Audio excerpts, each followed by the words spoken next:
प्रिय विद्यार्थियों, मैं गुरमीत सिंह, सह आचार्य हिंदी विभाग, राजकीय महाविद्यालय बूंदी।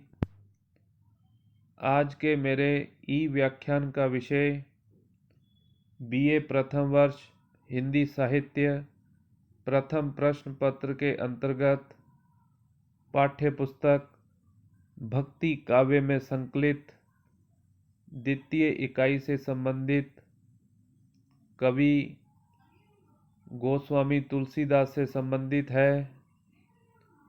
पूर्व में हमने गोस्वामी तुलसीदास से संबंधित 2 व्याख्यान प्रसारित किए हैं। इसी प्रसंग में गीतावली जो तुलसीदास के द्वारा लिखी गई है, उसमें बालकांड, अयोध्या कांड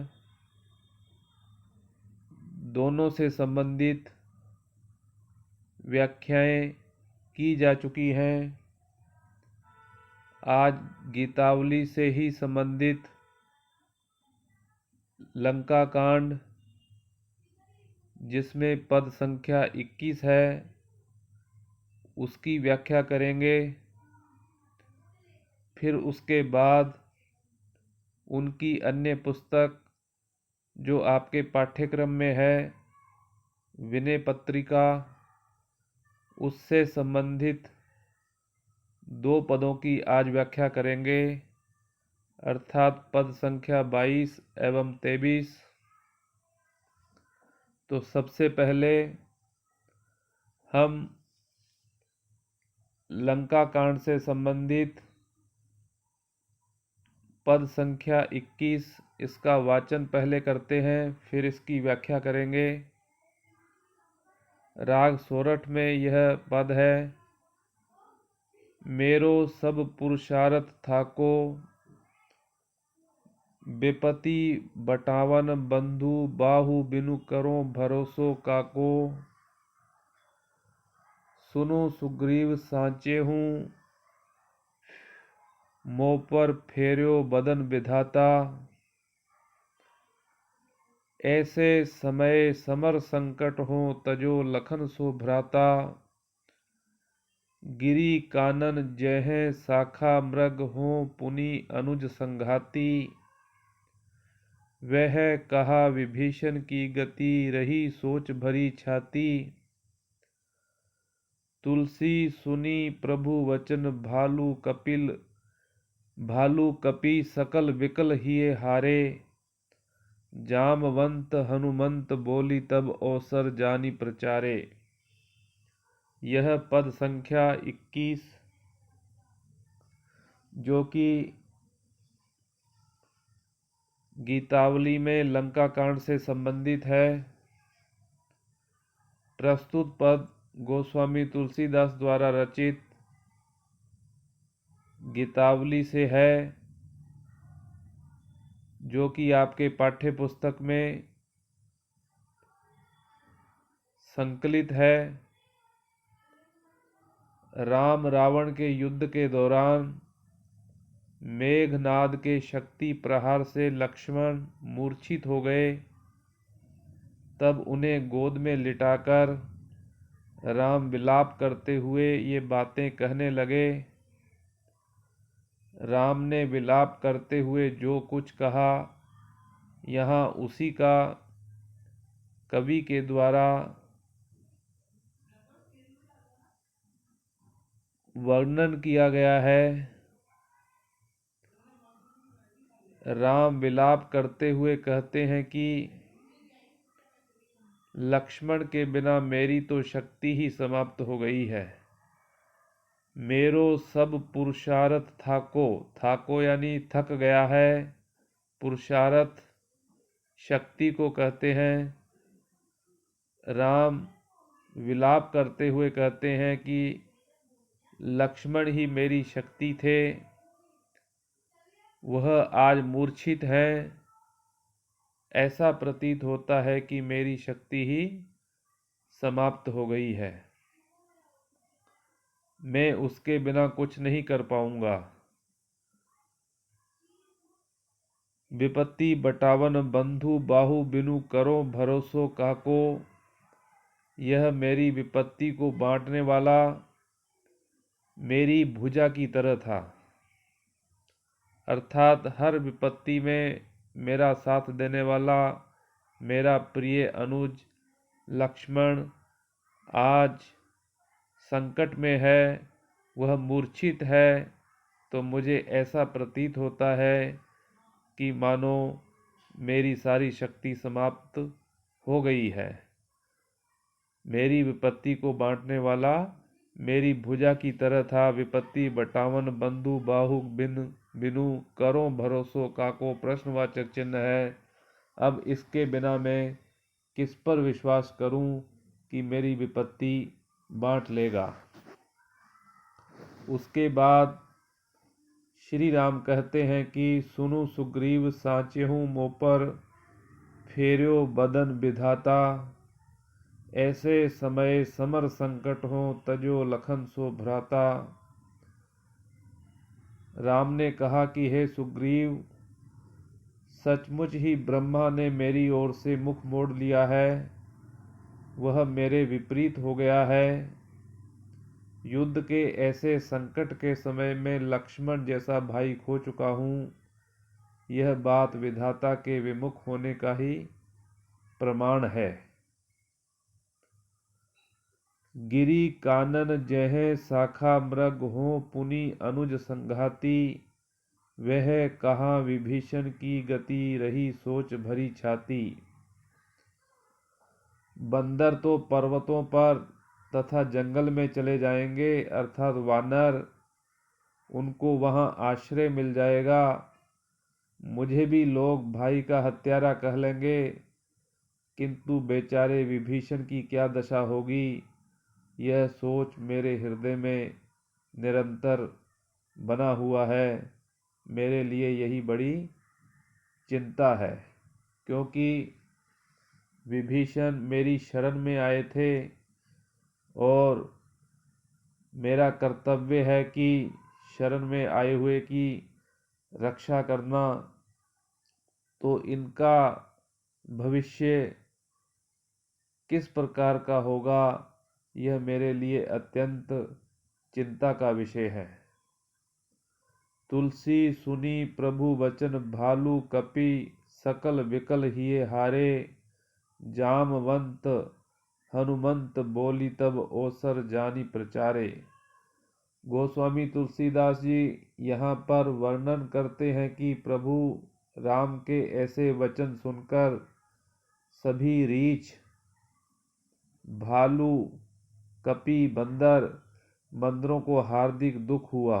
सकल विकल हिये हारे, अत्यंत हार्दिक उनको दुख हुआ।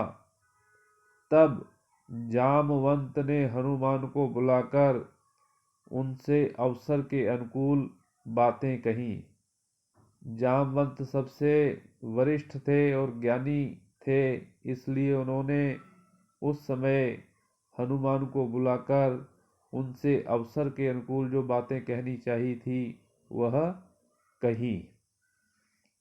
इस प्रकार प्रस्तुत पद में तुलसीदास जी ने लक्ष्मण के मूर्छित होने पर राम के विलाप का अत्यंत मार्मिक भाषा में उल्लेख किया है। यहाँ शोक रस है। तुलसीदास जी को मार्मिक स्थलों की पहचान है। वे भावुक एवं सहृदय कवि हैं। इस वर्णन से यह प्रतीत होता है। यहाँ रूपक और अनुप्रास अलंकार है। तो यह गीतावली का अंतिम पद 21वां पद था, जो लंका कांड से संबंधित था। जब विभीषण के द्वारा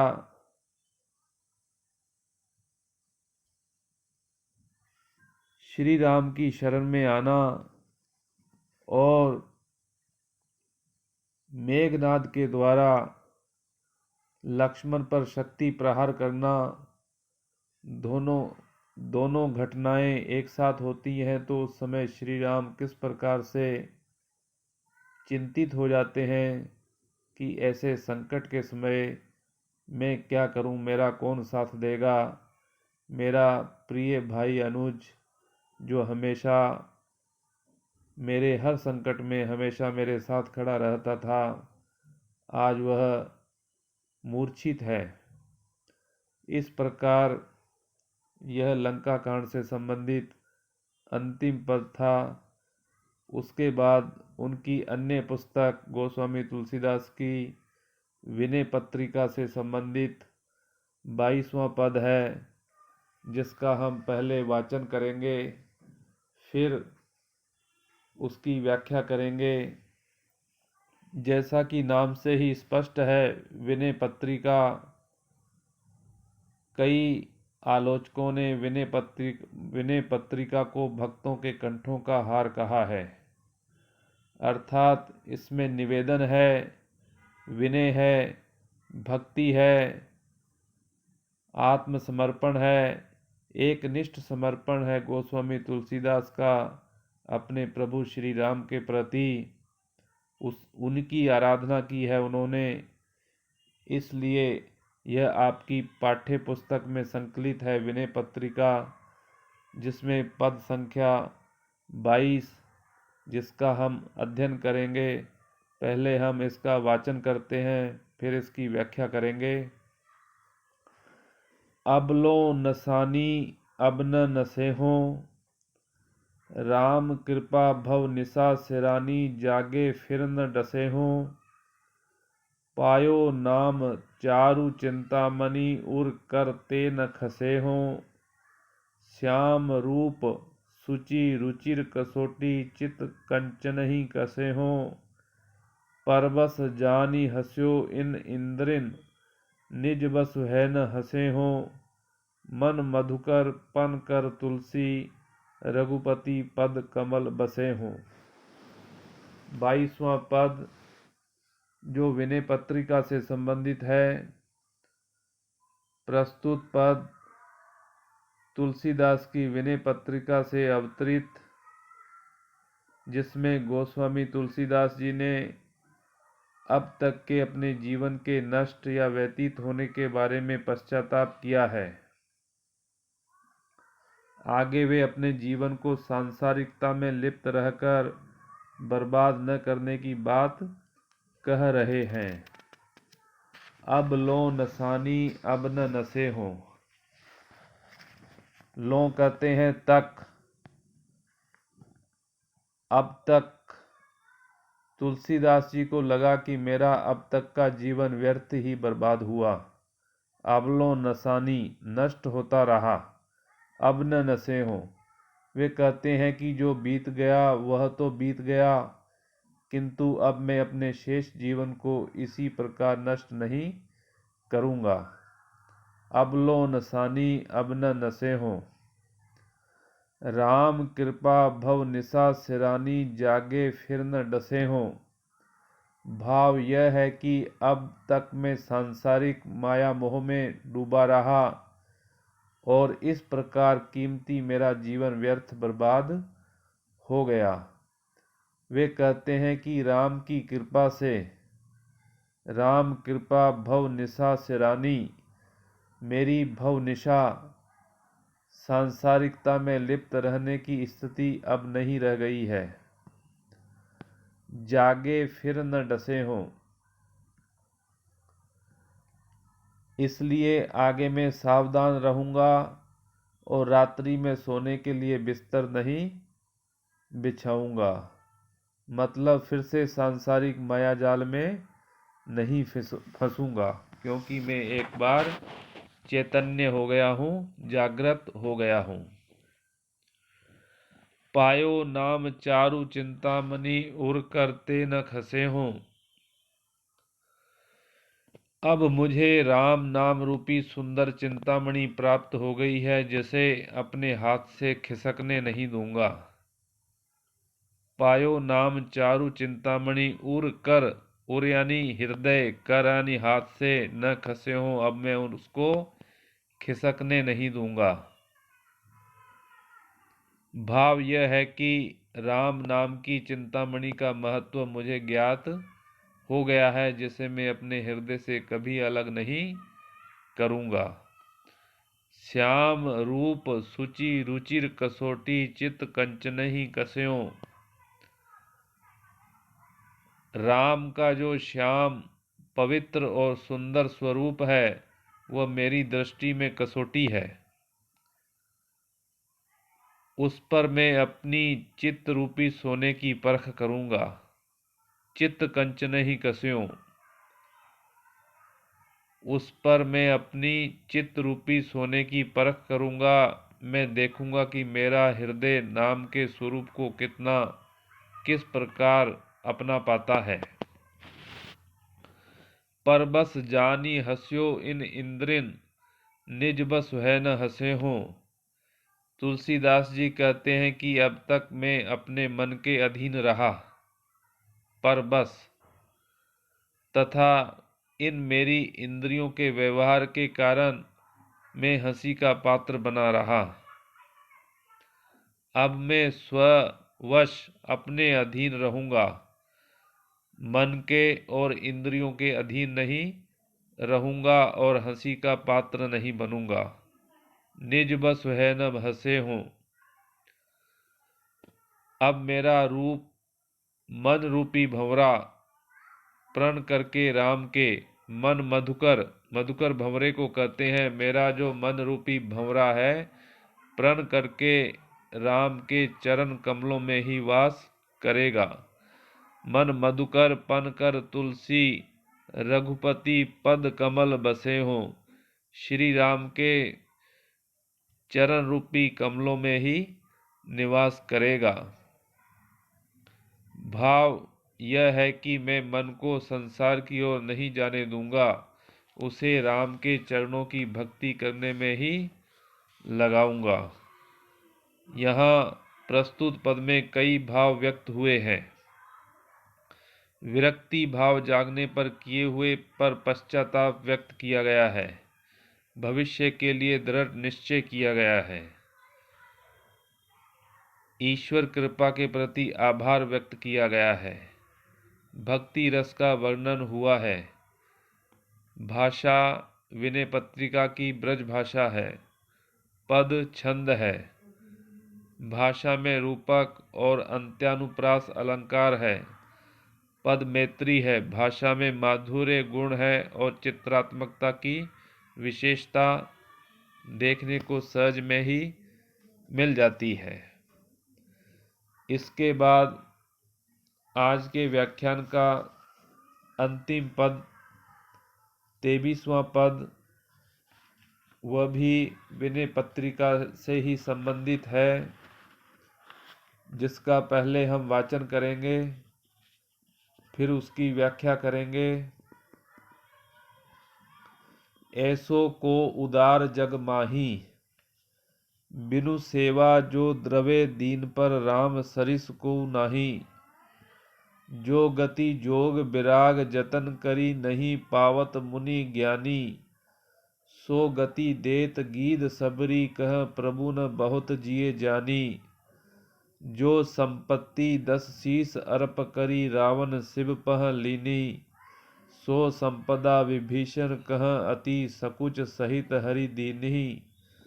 तुलसीदास सब भांति सकल सुख, जो चाहसी मन मेरो। तो भजो राम काम सब पूर्ण, करें कृपा निधि तेरो। प्रस्तुत पद तुलसीदास द्वारा रचित विनय पत्रिका से संबंधित है। तुलसीदास ने राम की उदारता का उल्लेख इस पद के माध्यम से किया है। ऐसो को उदार जग माही। तुलसीदास जी कहते हैं कि संसार भर में राम के समान उदार और कौन होगा, अर्थात और कौन हो सकता है। ऐसो को उदार जग माही, जग यानी संसार, उनसे अधिक उदार व्यक्ति या व्यक्तित्व इस संसार में और कोई दूसरा नहीं हो सकता। बिनु सेवा जो द्रवे दीन पर, राम सरिस को नाही। वे तो सेवा किए बिना ही दीनों पर द्रवित हो उठते हैं। उनका हृदय पिघल जाता है। उनके समान और कोई नहीं है। जो गति जोग विराग जतन करी नहीं पावत मुनि ज्ञानी। सो गति देत गीध सबरी कह प्रभु न बहुत जिय जानी।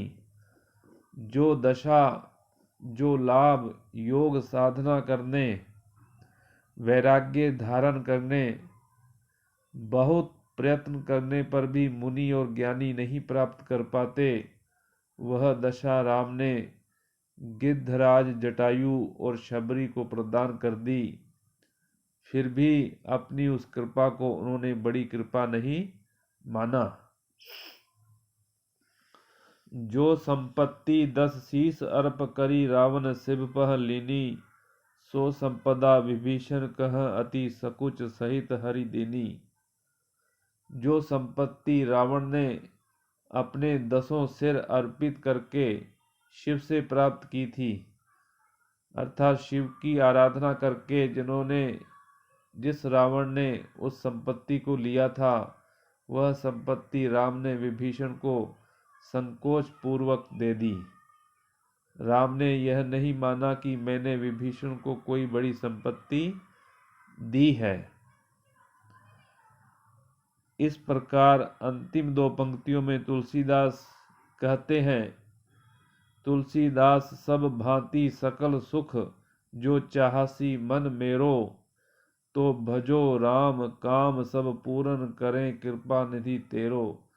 तुलसीदास जी कहते हैं कि हे मेरे मन, अपने मन को संबोधित करते हुए कहते हैं कि हे मेरे मन, यदि तू सब प्रकार से सुख चाहता है तो तू राम का भजन कर। कृपा के भंडार राम तेरे सारे कार्य पूर्ण कर देंगे। प्रस्तुत पद में तुलसीदास जी राम के अनन्य भक्त हैं। उनकी भक्ति सेव्य सेवक भाव की, दास्य भाव की है। उनका राम की कृपा पर अटूट विश्वास है। वे इसी आधार पर दूसरों को राम भजन करने की सलाह देना चाहते हैं। राम का केवल भजन किया जाए, इतने से ही राम अपने भक्त की सारी चिंता अपने ऊपर ले लेंगे, ऐसा तुलसीदास जी इस पद में कहना चाहते हैं। तुलसीदास जी ने जटायु, शबरी और विभीषण पर की गई राम की कृपा के उदाहरण भी इस पद में दिए हैं। राम की उदारता देखो कि रावण ने तो अपने 10 सिर अर्पित करके संपत्ति पाई थी। राम ने वह संपत्ति विभीषण को केवल शरण में आने पर ही दे दी, फिर भी देने का घमंड नहीं किया। कवि की भाषा सूक्ष्म भावों को भी व्यक्त करने में सक्षम है। पद शैली है जिसमें बहुत गेयता है, अर्थात ये पद गाया भी जा सकता है।